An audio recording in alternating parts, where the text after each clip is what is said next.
នៅក្នុងវីដេអូនេះដែរខ្ញុំនឹងបង្ហាញពីការ setup មួយចំនួនដើម្បីធ្វើឲ្យ AI agent របស់ Anti Gravity ធ្វើការឲ្យកាន់តែមានប្រសិទ្ធភាពក្នុងនោះដែរមានដូចជា implementation markdown ឬក៏ MD ដែលវាជា file មួយប្រើសម្រាប់ list down នៃ task ដើម្បីឲ្យ AI agent យកទៅ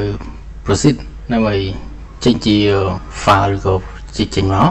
ហើយជាឧទាហរណ៍នៅក្នុងនេះមានការបង្កើត project មួយដោយមានដូចជាបង្កើតជា module ហើយនឹងមាន filter ហើយនឹងមាន interceptor pipe configuration និងមាន module ពីខាងក្រោមអញ្ចឹងចំណុចដែលសំខាន់ដែលគេប្រើ AI agent ឲ្យវាធ្វើការមានប្រសិទ្ធភាពនោះគឺ .agent គឺនៅក្នុងនេះមានដូចជា rule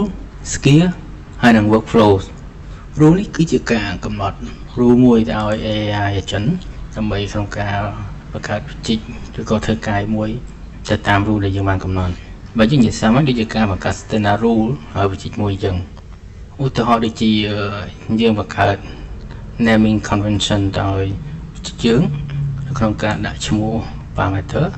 ឬក៏ variable ឬក៏ឈ្មោះ file ឬក៏ folder ទៅតាមយើងកំណត់ឬក៏យើងកំណត់ rule ថា project របស់យើងត្រូវមាន testing ហើយនឹងមាន documentation សម្រាប់ API អញ្ចឹង rule ហ្នឹងគឺកន្លែងហ្នឹងគេប្រើដើម្បីកំណត់ standard project របស់យើងបន្ទាប់មួយទៀតគឺ skills គឺជាការកំណត់ specific rule មួយទៅឲ្យ project ឬក៏ទៅឲ្យ task ដែល AI agent ត្រូវ process នៅក្នុងនេះមានដូចជា video synthesizer ដែលវាធ្វើការបង្កើត video សម្រាប់ request and response ឲ្យទៅតាម rule ដែលយើងត្រូវបានកំណត់ហើយមួយទៀតក៏មានដូចជា skill សម្រាប់ Flutter bridge ដែលយើងត្រូវប្រើជាមួយនឹងការ backend របស់យើងជាមួយនឹង Flutter bridge នៅក្នុង skill នេះហ្នឹងគឺគេប្រើសម្រាប់ specific ទៅលើ project តែប៉ុណ្ណោះมันដែល copy rule គឺជាការបង្កើតstandard rule មួយទៅឲ្យ project ទូទៅប៉ុន្តែ skill គឺជាការបង្កើត rule មួយសម្រាប់ specific project ហើយចំពោះ flow គឺជាការកំណត់របៀបដែល AI agent ត្រូវធ្វើការថាតើវាត្រូវការទី1យ៉ាងម៉េចទី2យ៉ាងម៉េចទី3យ៉ាងម៉េចទី4យ៉ាងម៉េច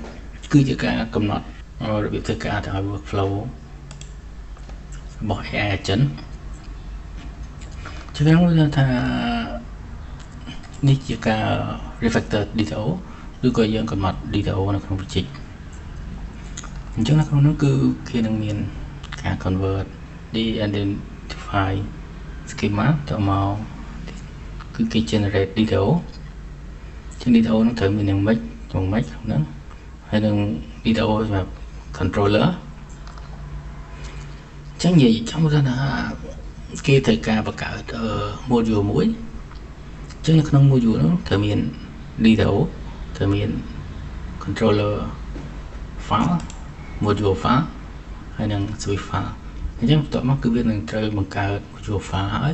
វាត្រូវបង្កើត controller file ជាមួយនឹង detail ទៅមកវាបង្កើត switch អញ្ចឹងវាជាការកំណត់លំដាប់លំដោយនៃការងារឲ្យ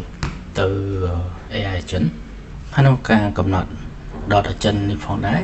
ជាទូទៅគេច្រើនតែកំណត់ជាមួយនឹង project គេបង្កើតពីដំបូងមកដើម្បីឲ្យវាមានស្តង់ដារសម្រាប់ project គេតែម្ដងជានៅក្នុងវីដេអូនេះខ្ញុំមានតែប៉ុណ្្នឹងទេបើសិនជាអ្នកគ្នាចូលចិត្តកុំភ្លេចជួយ like subscribe ដើម្បីឲ្យវាអាចចែករំលែកទៅដល់ developer ផ្សេងផងដែរហើយបើសិនជាអ្នកគ្នាមានចម្ងល់អីអ្នកណាធ្វើការcommentខាងក្រោមបានអរគុណ